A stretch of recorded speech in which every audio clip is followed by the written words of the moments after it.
Let me see how you'll be attracted to the prince again. Who did this to you? Tell me. I insist, I'm the crown prince. Why won't you speak? Poor Orphan disfigured her face to avoid being chosen by the prince, but got shocked. Esteemed viewers, welcome to Luxurious True Life Stories. Please like and subscribe for more captivating luxury true stories. Let's get into the story. After losing her parents to a sudden winter fever, Anita Jonathan was sent to live with Sandra Johnson, a distant relative who showed kindness only in public. Behind closed doors, Anita's life changed overnight.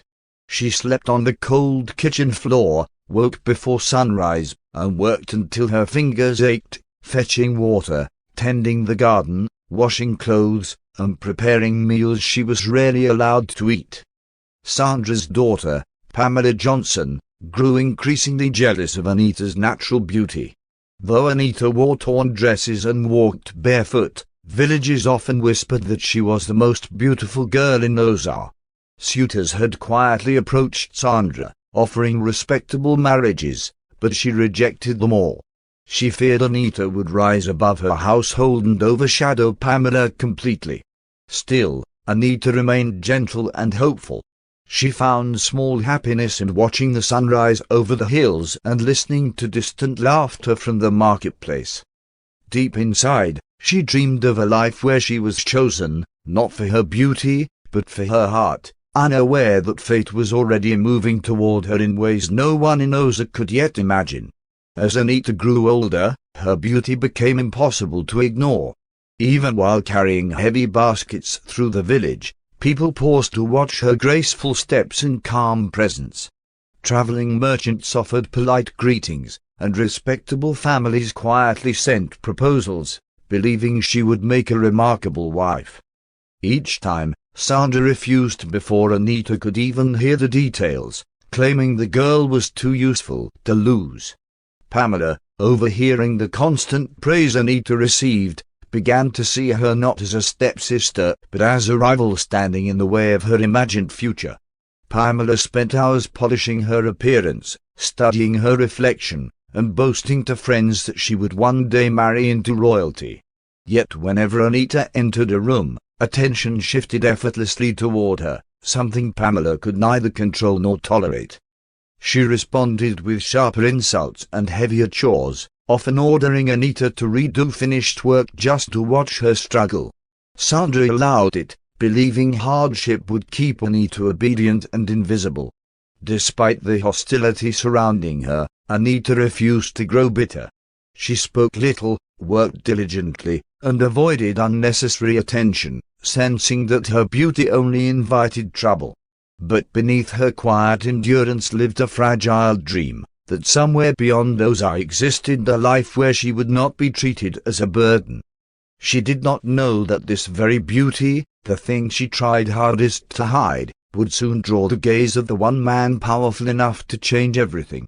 Far from Ozar, inside the grand stone palace overlooking the capital, Prince David Watkins had grown weary of carefully arranged introductions and rehearsed smiles. Noble families constantly presented their daughters, each trained to speak perfectly and impress the throne, yet none stirred anything genuine within him. David was thoughtful, observant, and far more interested in sincerity than performance. He often rode beyond palace walls in simple clothing, preferring the honesty of ordinary people to the polished charm of court life. King Harold, whose hair had begun to silver with age, gently reminded his son that the kingdom needed a future queen. The council pushed for a political marriage that would strengthen alliances, but David refused to bind his life to strategy alone. He believed a ruler's greatest strength came from the person standing beside them, someone compassionate, resilient, and real. After months of pressure, he made a bold decision that startled the court. He would choose his bride himself, and he would search beyond noble circles. Soon after, royal messengers carried an announcement across towns and villages. Every eligible maiden would be invited to a grand wife selection in the coming weeks. Excitement spread like wildfire throughout the kingdom. Young women dreamed aloud, families prepared their finest garments, and hope filled the air. David, however, felt an unusual calm, as if destiny were quietly arranging a meeting he had long been waiting for, though he had no idea where, or with whom, it would happen. The royal announcement reached Ozar at midday, carried by a mounted messenger whose trumpet drew villagers from their homes. When the decree was read aloud, that Prince David Watkins would personally choose a wife from among the maidens, excitement erupted instantly. Conversations overlapped, plans formed within minutes, and tailors were flooded with urgent requests. For many families, it felt like destiny knocking. Pamela Johnson could barely contain herself. She rushed home, already declaring that the crown would soon rest upon her head. Sandra encouraged the fantasy, promising new dresses and lessons in royal manners. Together they spoke as if the selection were already decided, while Anita listened quietly from the corner, her hands still dusted with flour from the bread she had been kneading. When Pamela noticed her watching, she laughed sharply and warned Anita not to embarrass the household by imagining she belonged among refined women. That night, as the house slept, Anita stepped outside and looked toward the distant glow of the capital.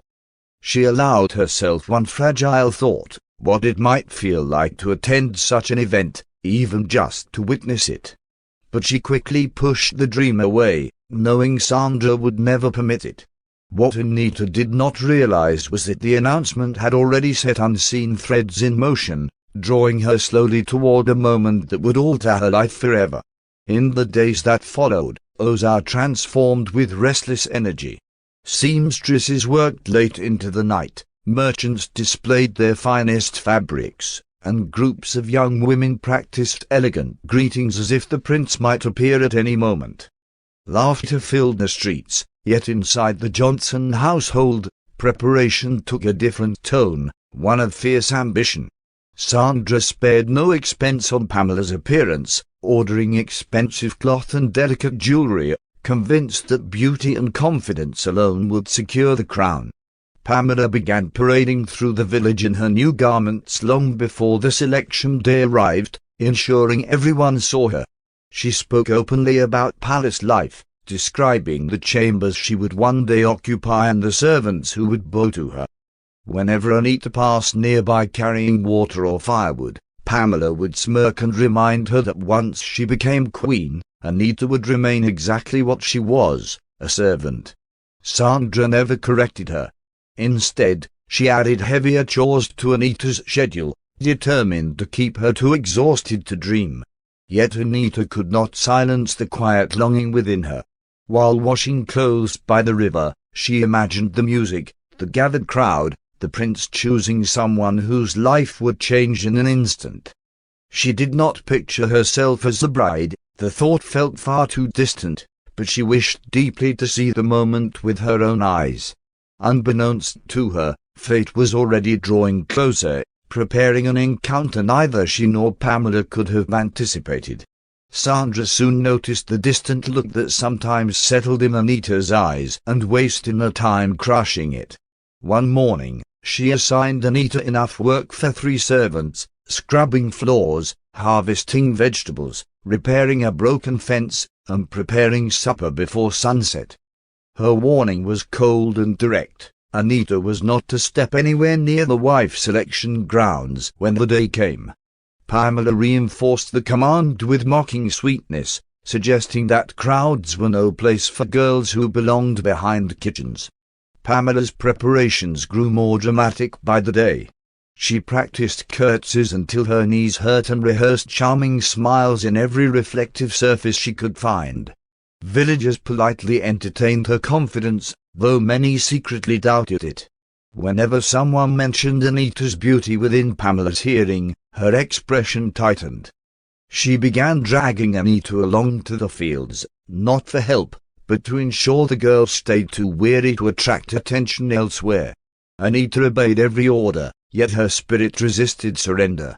As she worked beneath the open sky, she whispered small promises to herself, that one day her life would hold more than endless labor. She did not seek a crown or riches. She simply wanted freedom to choose her path. What she could not know was that destiny was already approaching her, quietly closing the distance between a weary orphan and a prince who had begun searching for something real.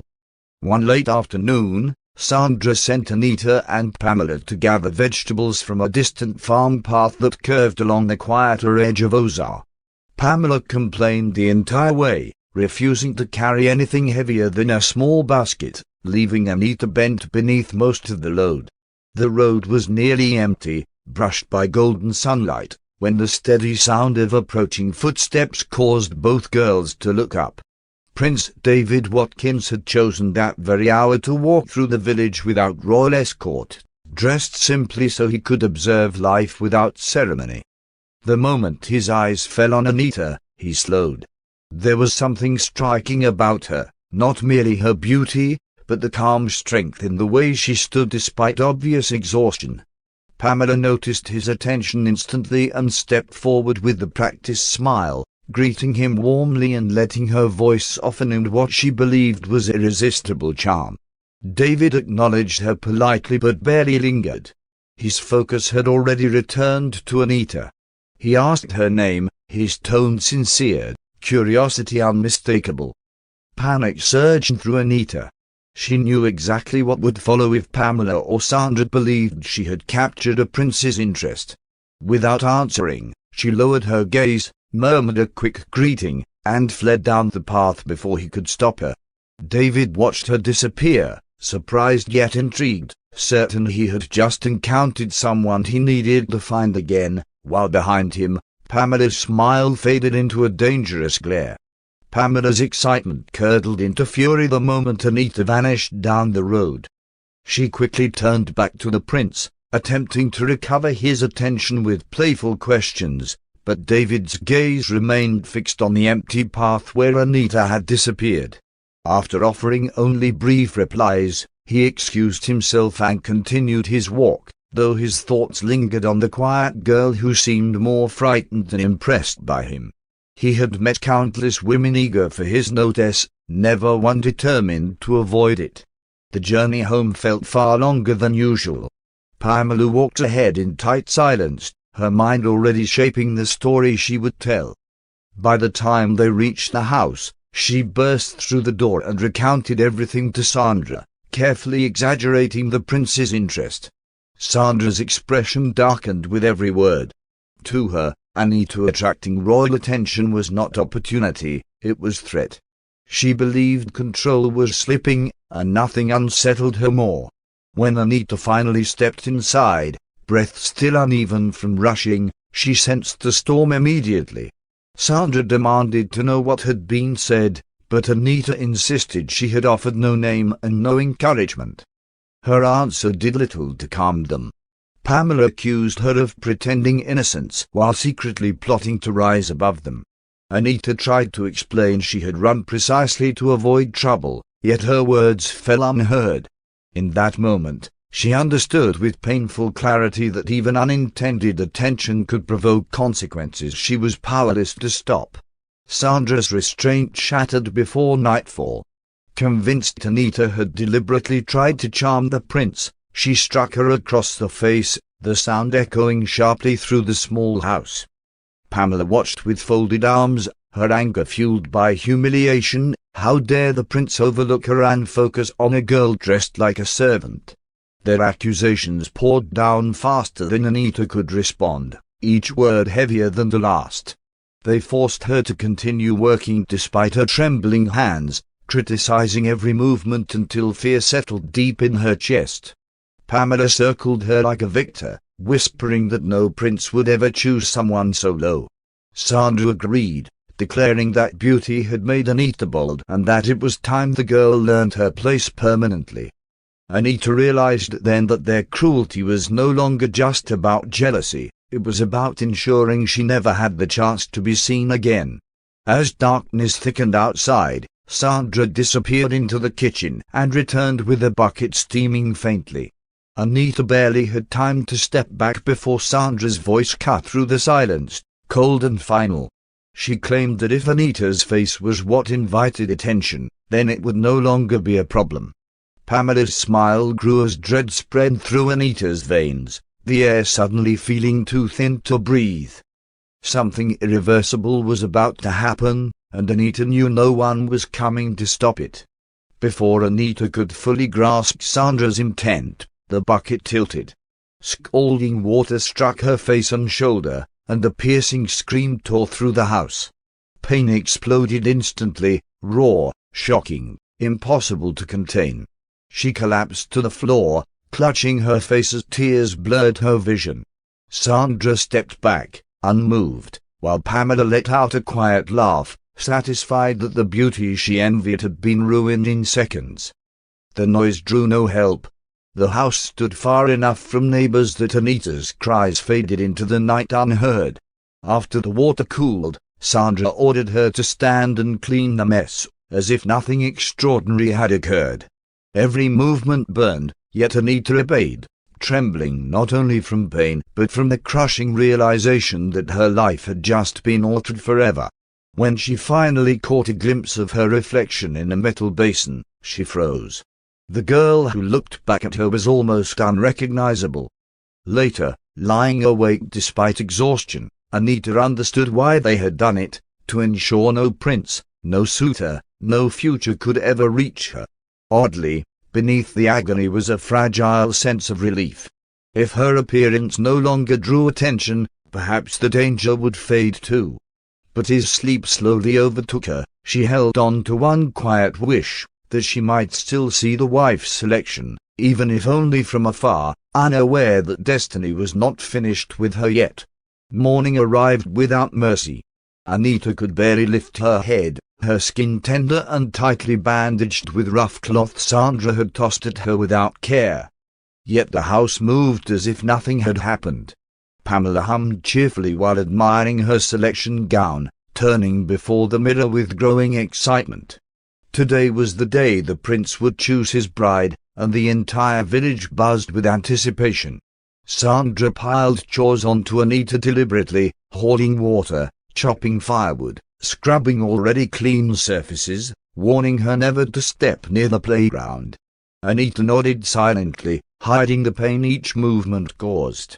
Still, something inside her refused to surrender completely. For years she had imagined witnessing a moment of such importance, and now that it was here, the thought of missing it felt heavier than her injuries. When the house finally emptied and distant music drifted through the air, Anita made a quiet decision. Wrapping her face carefully with a long veil, she covered every visible mark until only her eyes remained. She did not intend to be seen. She only wished to stand among the crowd for a moment, to feel part of the world instead of hidden from it. Moving slowly but steadily, she stepped onto the road toward the playground, unaware that someone there was already waiting, hoping she would come. The village playground shimmered with color and anticipation. Silk dresses caught the sunlight, laughter floated through the air, and hopeful families gathered along the edges, whispering predictions. Anita slipped quietly into the farthest corner, keeping her head lowered so no one would question the veil hiding her face. Though pain still pulsed beneath the fabric, her heart beat faster with awe. She had never seen Nozar so alive. At the center stood Prince David, composed yet restless. One by one, maidens stepped forward, offering rehearsed greetings and graceful bows, but his attention wandered. He searched the crowd repeatedly, as though listening for a voice he had heard only once. Pamela eventually approached, radiant in expensive cloth, her smile confident. She spoke elegantly, certain this moment would secure her future, yet David's expression remained politely distant. Something, or rather someone, was missing. Just as the royal advisor leaned in, urging the prince to decide, David's gaze caught a familiar stillness at the edge of the gathering. A veiled figure stood slightly apart, trying not to be noticed, yet he recognized her instantly. The posture, the quiet presence, the same energy that had lingered in his thoughts since their brief encounter. Without hesitation, he stepped away from the assembled maidens and walked straight toward her, leaving the crowd murmuring in confusion while Anita felt her breath falter beneath the veil. The murmurs grew louder as Prince David stopped before the veiled girl. Up close, he noticed the careful way she held herself, as though hiding both pain and fear. Gently, he asked why she concealed her face. Anita tried to step back, whispering that he should return to the others, but David did not move. He had waited through the entire gathering for the girl who had fled from him, and he was certain she stood before him now. When she hesitated, his voice softened but carried quiet authority. He told her he remembered her eyes and the calm strength she could not disguise. Slowly, with trembling fingers, Anita loosened the veil. A collective gasp rippled through the nearby crowd as the truth became visible. David's expression did not shift to shock or disgust. Instead, it hardened with concern. He asked who had done this, and the protective edge in his tone made Anita's carefully guarded silence begin to crumble. Across the playground, Pamela felt her confidence collapse. This was not how the day was meant to unfold. She watched the prince kneel slightly to meet Anita's gaze, speaking to her as though no one else existed. Even the royal advisors fell silent, sensing something far more significant than ceremony was taking place. And in that suspended moment, David understood with absolute clarity that the woman he had been searching for was not defined by appearance, but by the courage it took for her to stand there at all. Anita tried to lower the veil again, overwhelmed by the attention, but David gently stopped her. His eyes carried no pity, only controlled anger at the cruelty someone had inflicted. He asked once more who was responsible. At first, her voice barely formed words, yet something about his steady presence made hiding the truth feel unnecessary. She whispered the names Sandra Johnson and Pamela Johnson, admitting she had run from him before because she feared exactly this kind of punishment. The prince rose slowly, his expression no longer calm but resolute. He signaled the royal guards without looking away from Anita, ordering them to bring the accused forward immediately. The festive noise dissolved into uneasy silence as soldiers moved through the crowd. Pamela's confidence shattered. She attempted to protest, but her voice trembled. Sandra, dragged from the edge of the gathering, tried to invent explanations, claiming discipline had been misunderstood. David did not entertain their excuses. His voice carried across the playground as he declared that cruelty would never be tolerated under his reign. Turning back to Anita, his tone softened again, promising she would never return to that house. In that instant, what was meant to be a day of selection transformed into something far greater, a moment of justice witnessed by the entire village. And Anita, still stunned, realized her life had shifted in a direction she had never dared imagine. The guards wasted no time restraining Sandra and Pamela as the crowd parted in disbelief. Sandra's protests grew louder, shifting from denial to desperate pleas, while Pamela's composure dissolved into tears she could not control. David listened only long enough to confirm Anita's account, his jaw tightening with every detail. What angered him most was not only the violence, but the years of quiet suffering hidden behind it. He ordered a formal investigation, but made one thing immediately clear: Anita would not return to that household.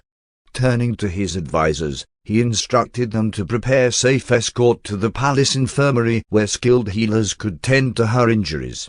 When he offered his arm to support her, Anita hesitated, unaccustomed to kindness so openly given.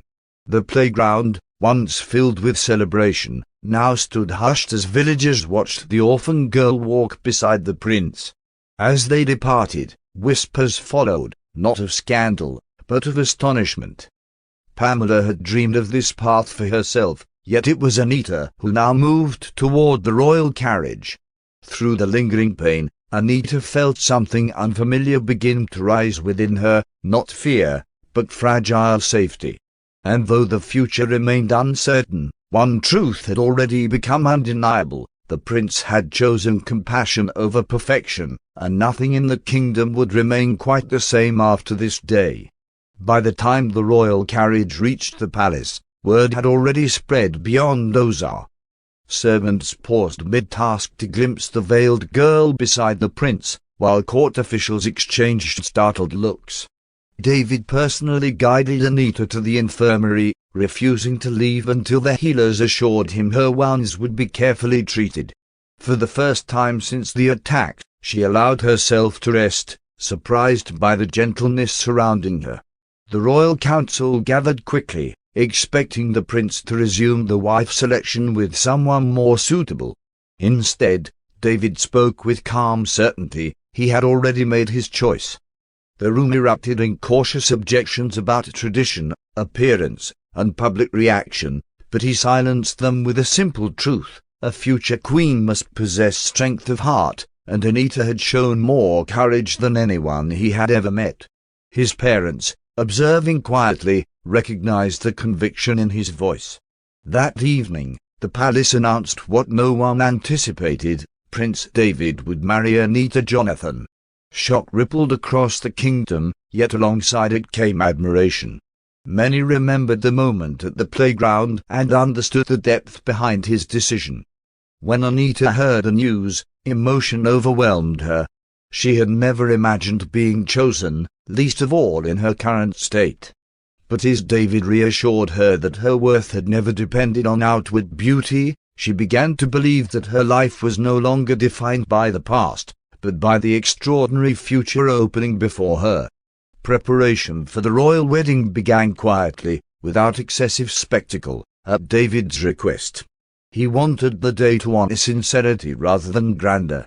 During the weeks that followed, Anita remained within the palace, receiving attentive care from skilled healers who treated her injuries with patience.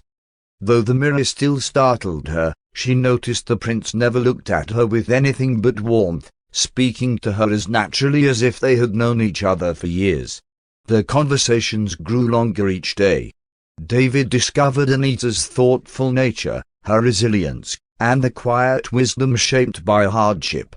Anita, in turn, saw that beneath his title was a man who valued kindness above power.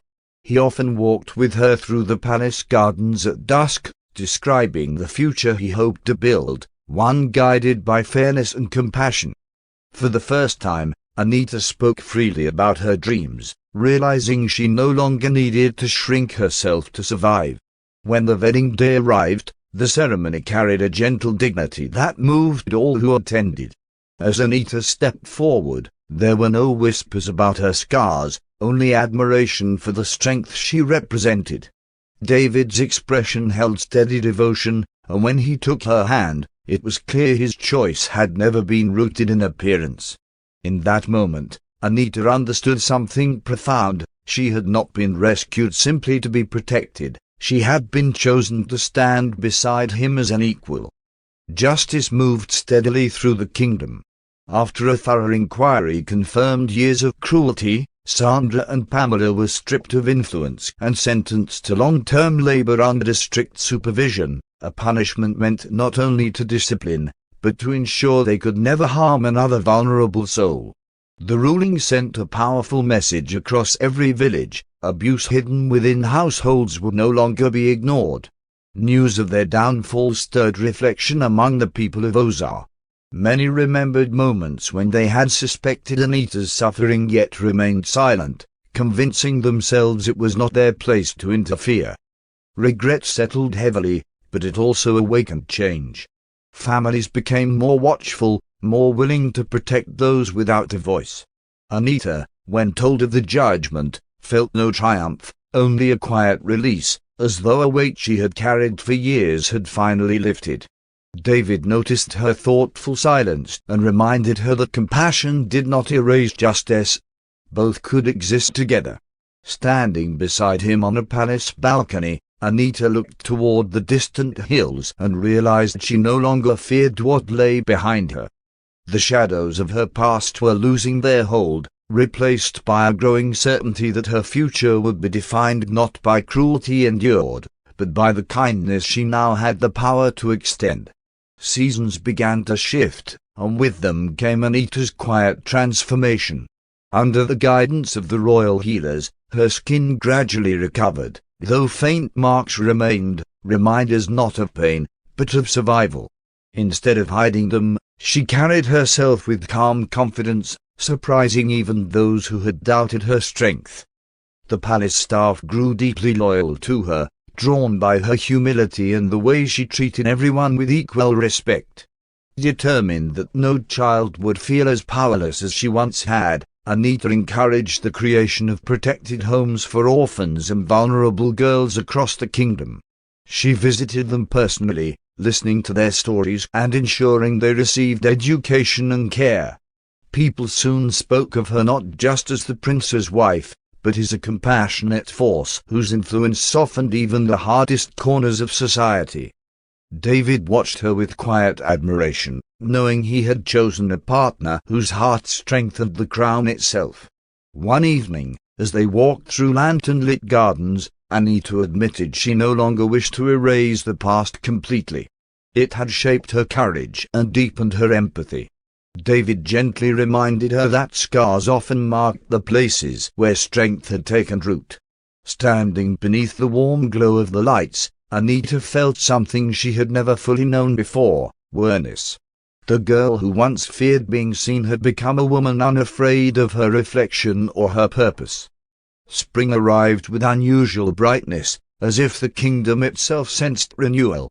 On the anniversary of their wedding, David and Anita stood before a cheering crowd, no longer prince and chosen maiden, but king and queen following Harold's peaceful retirement.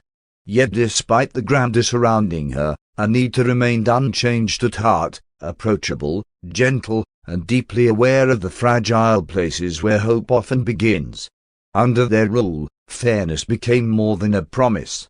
Laws were strengthened to protect the defenseless, village schools expanded, and opportunities opened for those once overlooked. Whenever Anita visited Ozar, she was welcomed not with pity, but with pride. The small house where she had suffered was eventually replaced with the community refuge, transforming a place of sorrow into one of safety, a symbol of how pain could give way to purpose.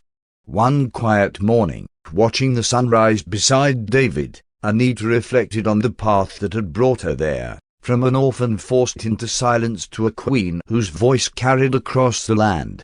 She realized the greatest shock had not been that the prince chose her despite her scars, but that love had found her when she least expected it. Hand in hand, they looked toward the horizon, ready to guide the kingdom forward, not through power alone, but through compassion, resilience, and the enduring promise of new beginnings. As this story comes to an end, remember that behind every luxury lies a truth few ever see. If this story moved you, support the channel by liking, sharing, and subscribing. Until the next unforgettable true story, stay inspired and stay curious.